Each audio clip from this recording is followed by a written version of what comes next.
The Joe Rogan Experience. Now, when you went to jail, you had and your case was horrible. I mean, it was so depressing to hear that you were going to jail for making bongs. Yeah. I mean, it just the whole thing was so sick, and that they were threatening to put your family in jail, and that's why they sent you to jail.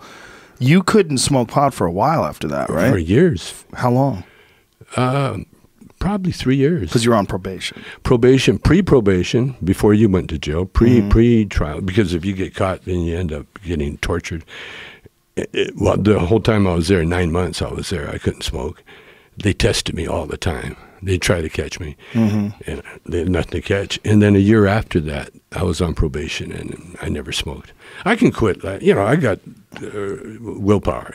I can quit. I quit smoking. I quit drinking. I quit eating bad food. But you had to one thing that happened that was great was that you became even more of a hero to the cannabis community because people knew you truly were a martyr, and it was outrageous, and it was so wrong that even people that didn't smoke pot were like, how the fuck are you arresting Tommy Chong? Like, come on, man. Like, all the terrorists in the world, the criminals, the rapists, the murderers. I know. You're going to put Tommy Chong in jail. Yeah. Like, what are we, protecting or serving? What are we doing here? Which one?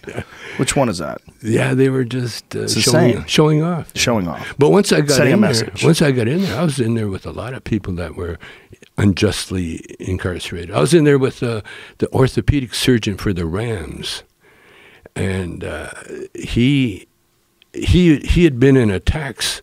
It was legal at the time he did it, which was that he had a big car collection. And he wrote off the car collection somehow. And then the IRS changed people, and next thing you know, they came to him and said, you owe all this money. And if you don't pay it, you got to go to jail.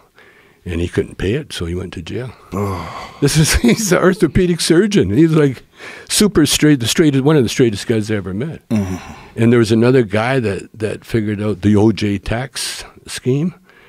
You know how OJ can keep his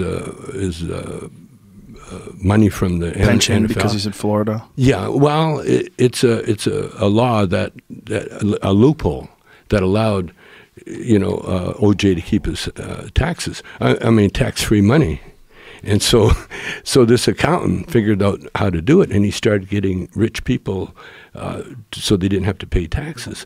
And so rather than to change the law or do anything like that, they just put his ass in jail because they could.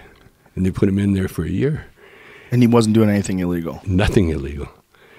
And then they told him, you're going to get out in a year, but you're not going to do that tax thing anymore. Wow. Yeah, no, the government. The IRS is creepy. You do not want to owe them money.